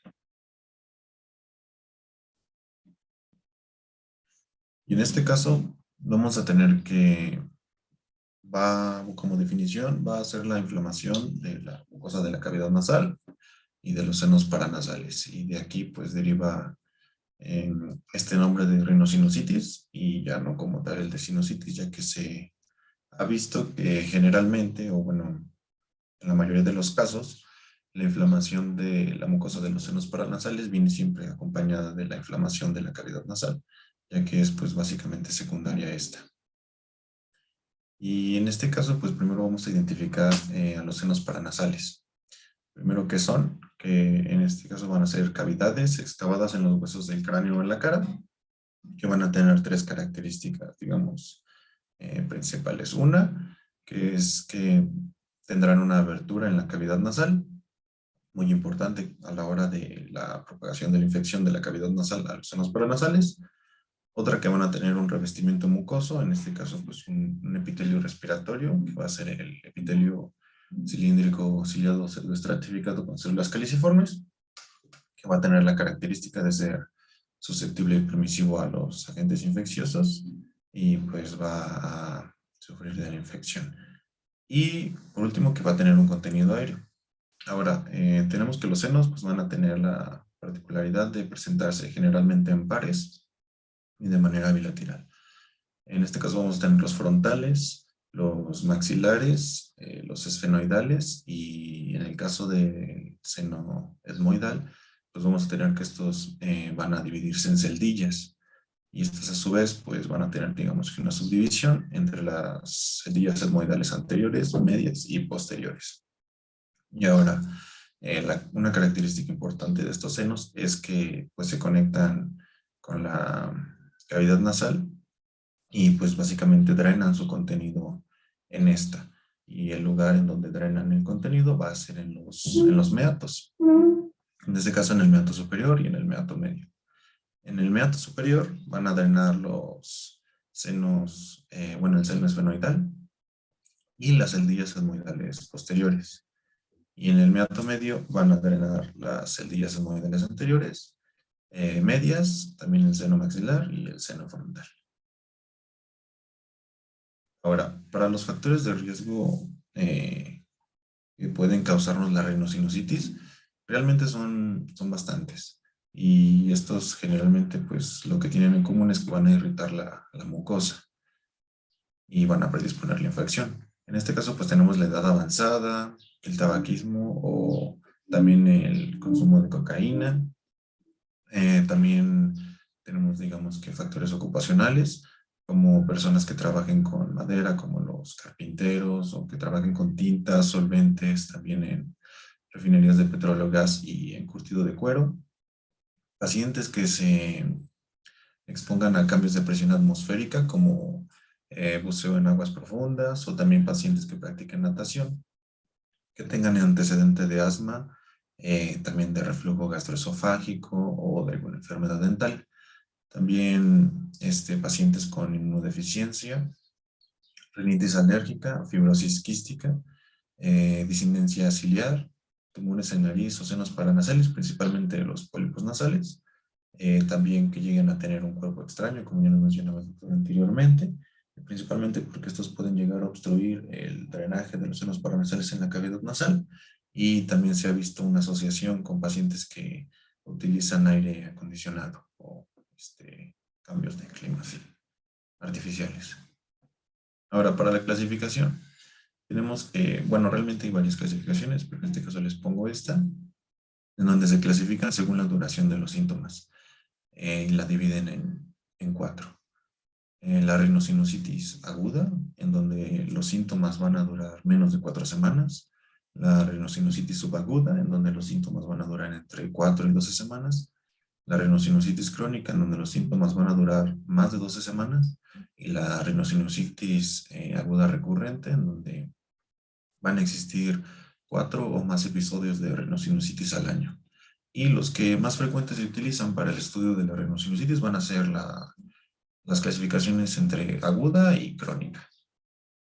Y bueno, ya otra clasificación también es, dependiendo de la etiología, en donde se pueden clasificar entre rhinosinusitis viral y bacteriana.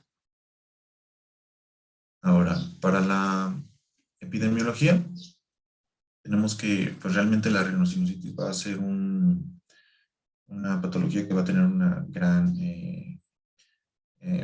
pues incidencia en el consultorio de primer nivel de atención, ya que aproximadamente 1 de cada 7, 8 personas van a sufrir esta patología al año, o incluso hay literatura que menciona que 1 de cada 6. Por lo tanto, pues es bastante frecuente. También hay literatura que difiere entre la asociación del sexo y mayor prevalencia. Sin embargo, pues también encontré que puede existir una mayor incidencia en mujeres.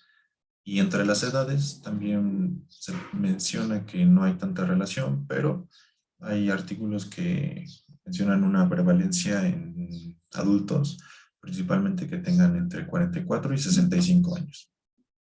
Ahora, en el caso de la etiología, pues ya mencionaba anteriormente que puede ser viral o bacteriana. Y en el caso de la viral, pues tenemos que los más frecuentes van a ser rinovirus, influenza y parainfluenza.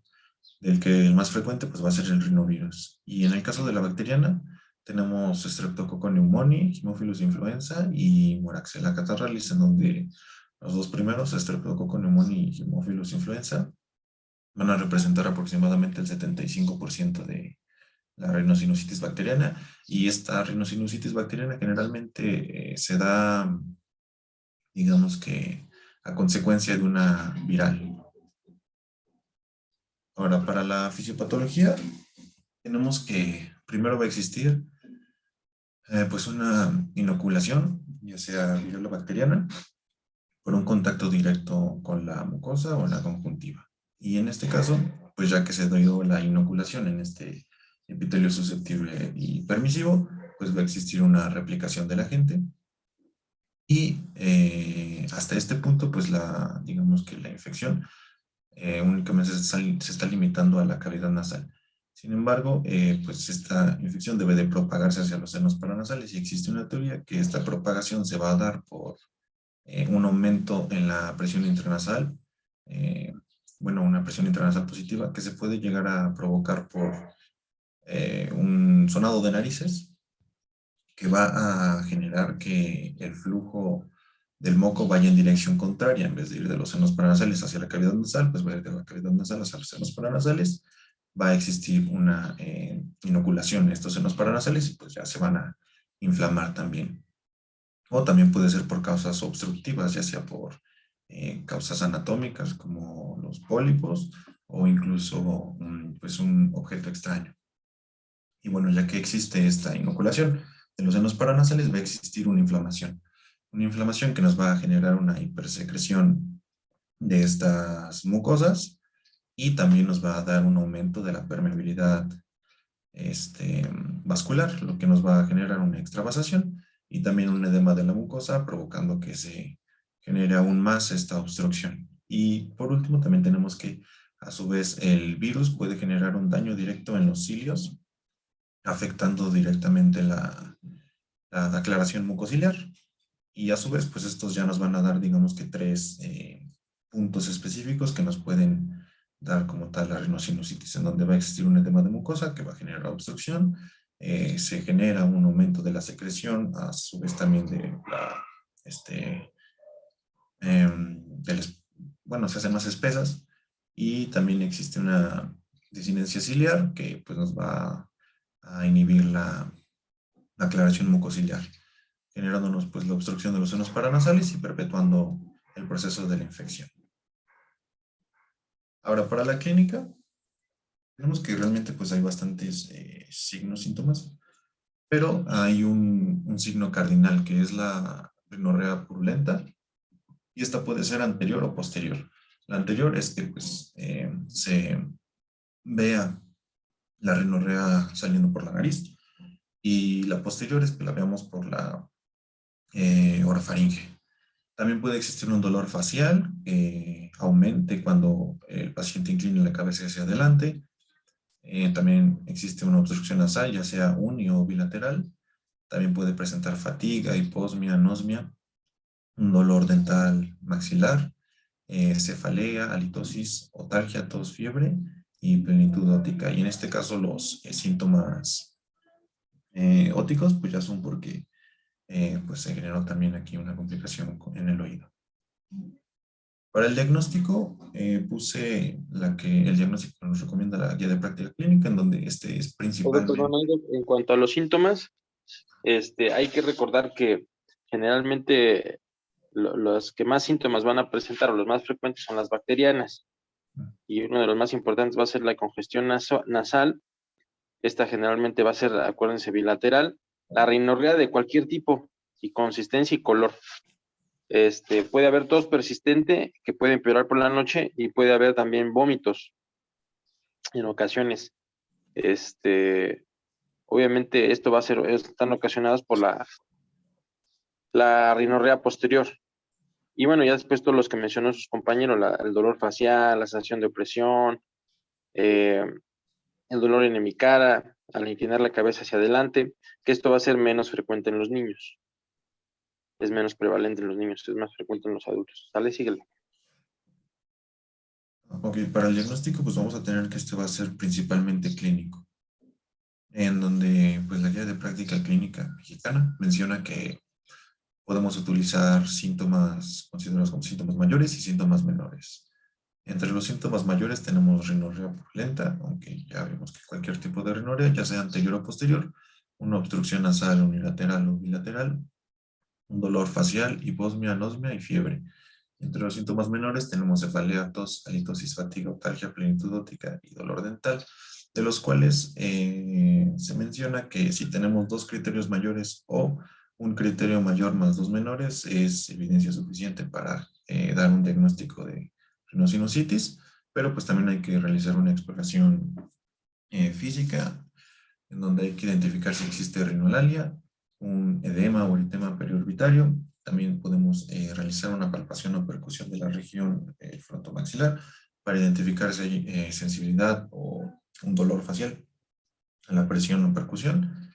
Y pues también hay que realizar una rinoscopía anterior para identificar si hay edema difuso de la mucosa, estrechamiento del meato medio, hipertrofia de los coronetes inferiores, obviamente identificar si existe la abundante rinorrea o secreción purulenta.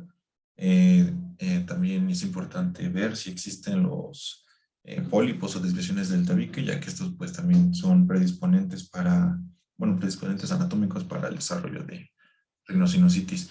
Y en el caso de la otoscopía, pues esta la vamos a realizar si el paciente ya presenta síntomas taminóticos, para identificar si hay alguna patología en oído medio, como la otitis media aguda. Y bueno, aquí también hay otros criterios que encontré en un artículo, pero estos, bueno, son de un artículo australiano, pero pues básicamente nada más nos divide los mismos síntomas en agudo y crónico, dependiendo de la duración, ya sea más de 12 semanas o menos de 4 semanas. Y en este caso, también la llegan a diferenciar de la rinosinusitis bacteriana por la fiebre, dolor intenso localizado, pero pues otros artículos también decían que realmente la diferencia de la rinosinusitis viral y la bacteriana pues es bastante difícil.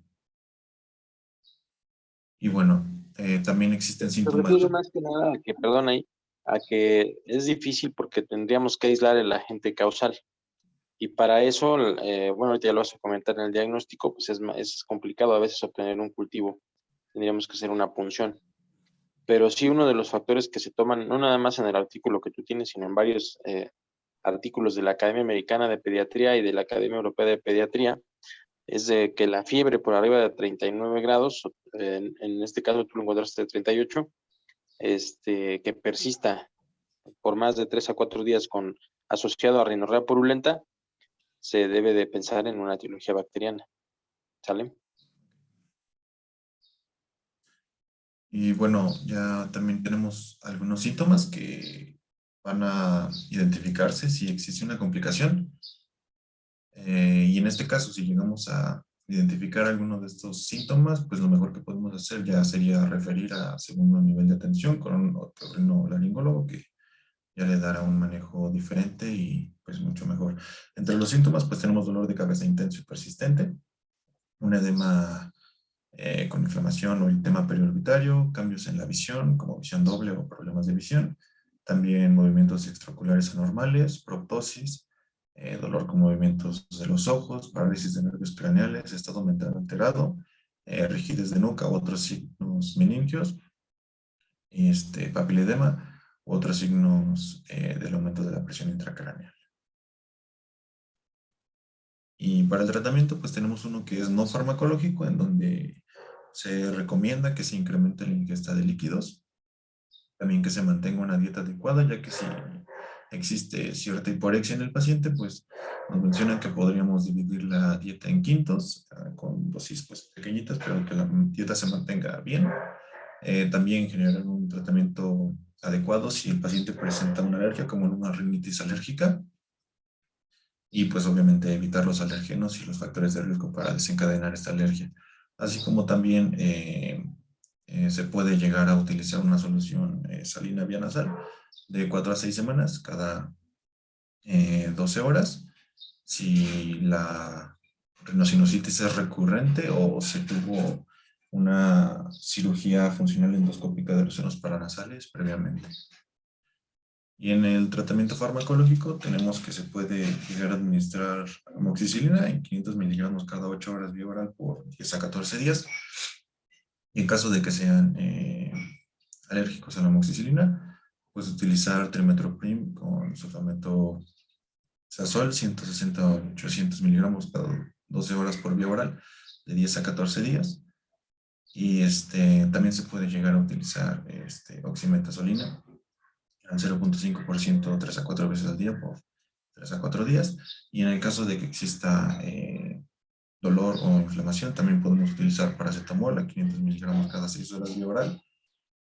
O también Naproxen 1 en 250 miligramos cada 12 horas de 5 a 7 días.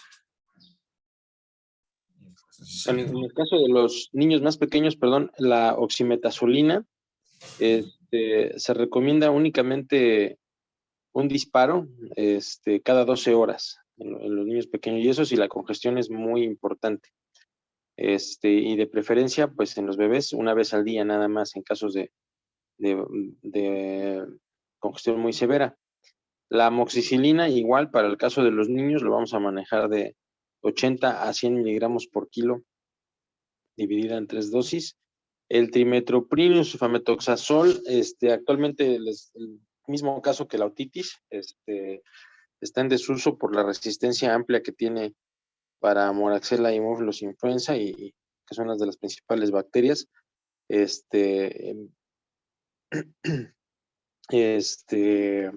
Streptococcus pneumoniae también, poco sensible. Y como tratamiento alternativo tenemos las demás cefalosporinas que les mencioné. La cefuroxima, el sulfibutén. A las dosis que les mencioné anteriormente para la otitis media también se recomiendan para la sinusitis. Únicamente que aquí el tratamiento se va a llevar de 10 hasta 14 días. Y eso va a depender de la mejoría del paciente. En cuanto a las medidas generales, hay que aplicar, se recomienda mucho la utilización de ácidos nasales con soluciones hipertónicas. Eso mejora también mucho los síntomas de los pacientes. Y obviamente la evacuación completa hay que hacer los ácidos nasales para descongestionar los senos paranasales a lo máximo que se pueda. Si el tratamiento en estos primeros 14 días no fue bien llevado, bien supervisado y no es efectivo, pues la recomendación sí es de preferencia mandarlos ya al otorrino para que les hagan un diagnóstico más preciso. Hay que recordar que es muy importante para este caso los senos paranasales. Es muy importante que sepan lo que les mencionó su compañero, la maduración de cada uno de ellos. Acuérdense que los senos etmoidales, estos son visibles al nacimiento y crecen rápidamente de hasta los 7 años y completan su crecimiento a los 15 o 16 años. Los senos maxilares, estos también se neumatizan al nacer, es decir, van a estar visibles al nacer, pero van a ser cavidades muy pequeñitas. Por eso es que es difícil en la radiografía, en niños pequeños, observar adecuadamente estas estructuras. Y porque al nacer les caben solo 2 mililitros más o menos. Entonces ya para los 9, 10 años ya tienen una capacidad de hasta 10 mililitros. Y finalizan su crecimiento igual que los etmoidales a los 15 y 16 años. Los senos frontales, estos no van a ser, al momento del nacimiento van a ser indistinguibles, se confunden con las celdas etmoidales. Después de los 4 años ya comienzan a agrandarse un poco.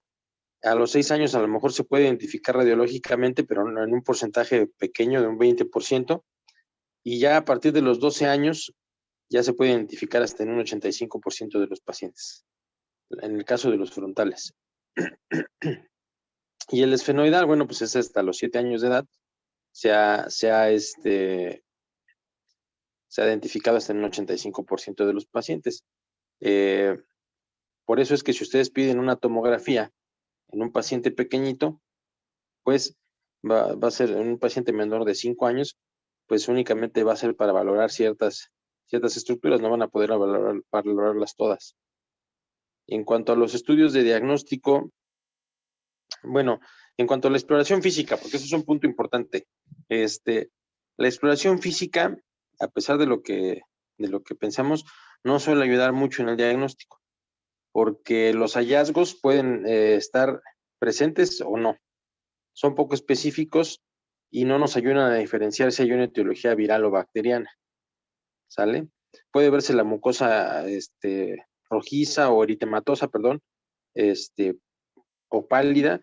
Puede haber rinorrea en las fosas nasales, puede haber moco en la pared posterior de la faringe, eritema faríngeo, eritema timpánico. Puede haber también inflamación periorbitaria o no. Puede estar la zona así como inflamada, blanda y dolorosa o no dolorosa. Y es posible a veces que podemos identificar dolor a la palpación frontal o maxilar.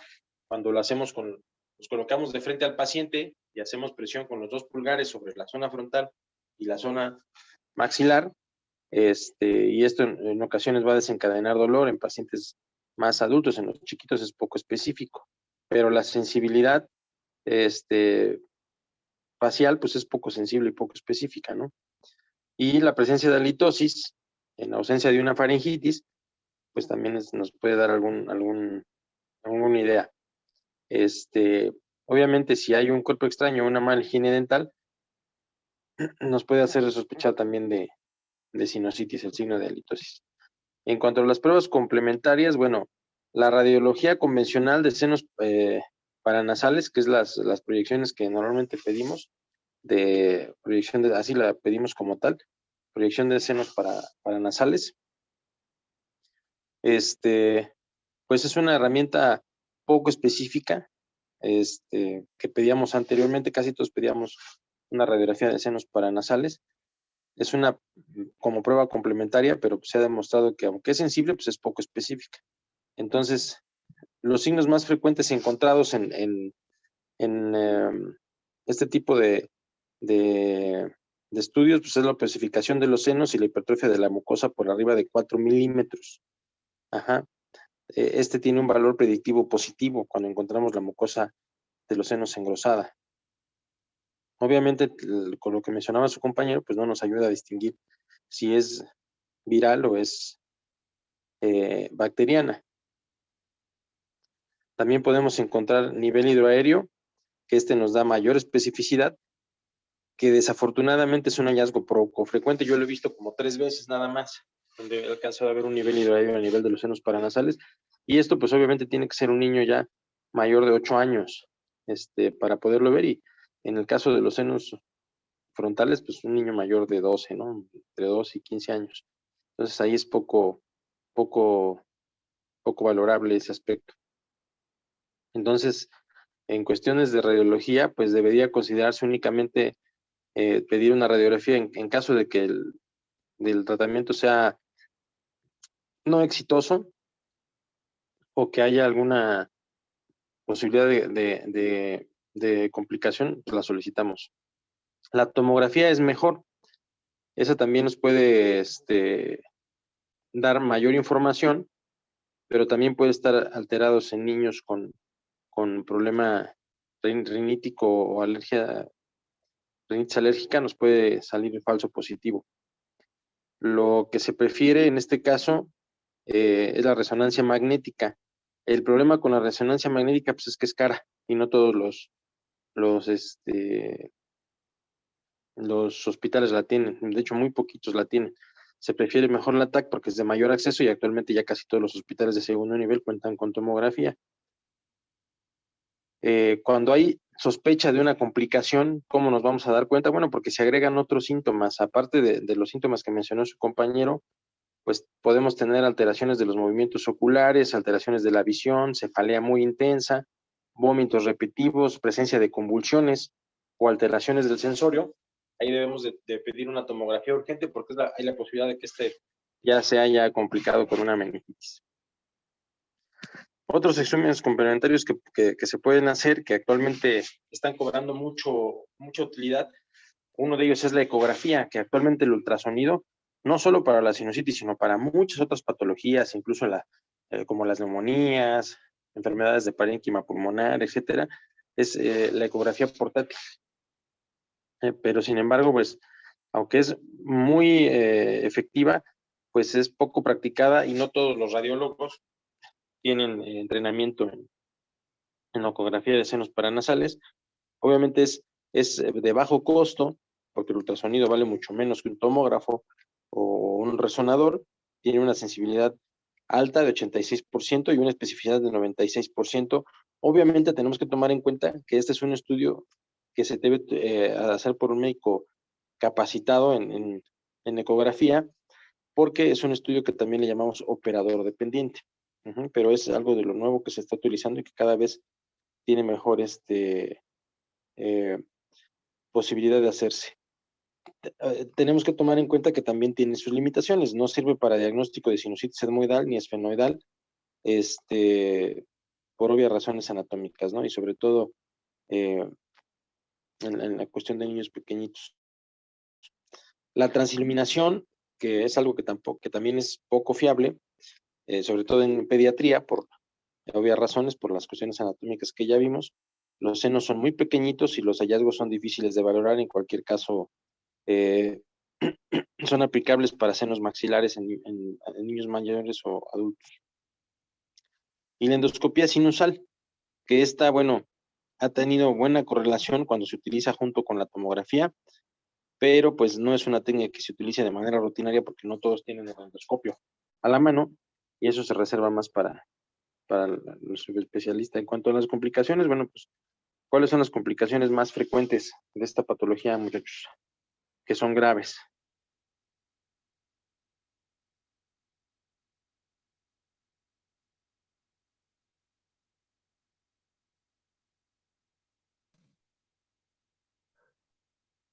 Pues que infecte, bueno, estructuras fuera de los senos paranasales como estructuras ópticas, sistema nervioso.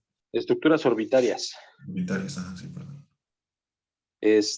O puede provocar una celulitis, ya sea orbitaria o poseptal. Puede haber abscesos superiósticos y orbitarios. Y estos, pues las complicaciones son bastante severas, desde que puede haber una meningitis y obviamente pues desencadenar en la muerte del paciente, ¿no?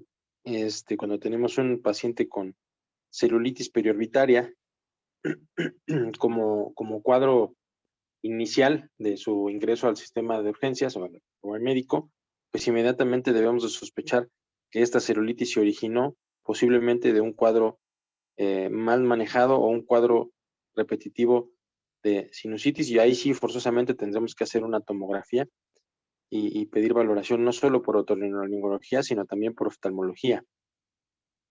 Iniciar, bueno, pues los antibióticos más conocidos en este caso, o de mejor efectividad, que ya serían cefalosporinas de tercera generación y de segunda generación de vía intravenosa. El manejo de la celulitis periorbitaria es intrahospitalario, no es, o celulitis preseptales, no es una patología que se deba de valorar o se deba de manejar en la consulta externa. Este debe ser hospitalizado forzosamente no solo para el tratamiento antibiótico de urgencia, sino también para valorar posible tratamiento quirúrgico y obviamente hacer los estudios complementarios para ver si no ha tenido una implicación mayor a nivel cerebral. En cuanto al tratamiento antibiótico, anteriormente se utilizaban vitamina C, zinc, descongestivos, antihistamínicos, sistémicos, mucolíticos, etcétera, pero se ha visto que hay poca efectividad y en las últimas revisiones que se han hecho no hay mucho qué hacer en cuanto a este tratamiento, ¿no? Los mucolíticos no se recomiendan, los antihistamínicos tampoco. Las soluciones hipertónicas o salinas, como les había dicho, producen una mejoría bastante efectiva en sobre todo los síntomas y mejoran el aclaramiento mucociliar, que es algo de lo que mencionaba su compañero que tiene que ver con la presión negativa y la presencia de los síntomas. Mejoran la eliminación del moco, de las secreciones y evitan la formación de costras. Y esto es un buen avance en el tratamiento. Eso siempre lo deben de manejar. En cuanto a los esteroides orales, como tratamiento junto con los antibióticos, son efectivos porque disminuyen un poco la inflamación y ayudan con el alivio de los síntomas. Pero esto va a ser en sinusitis agudas, leves y es a corto plazo, ¿no? Es limitado su efectividad en sinusitis crónicas o a largo plazo, porque también pueden provocar, como son esteroides, a nivel inmunológico pueden alterar el problema y exacerbarlo de manera muy evidente. Y los que son intranasales como el Rinocort, que es de los que más se utilizan, la betametasona o la mometasona, estos se pueden llegar a utilizar con antibióticos siempre y cuando el paciente haya tenido o tiene antecedentes de problemas de rinitis alérgica de base. Se recomienda el uso de estos de manera adyuvante a los antibióticos, pero solo en pacientes que hayan sido estudiados y que se avale de manera positiva que tienen una patología alérgica de base. ¿Sale? ¿Alguna duda que tengan? Entonces, de tratamiento, lo que mencionó su compañero, la base es la amoxicilina, puede ser amoxicilina con ácido clavulánico y como tratamiento alternativo las cefalosporinas de segunda o tercera generación. Ya puede ser la cefodoxima, el cetibutén, la cefuroxima, a las mismas dosis que les mencioné para la otitis aguda, únicamente que se van a extender hasta los 14 días.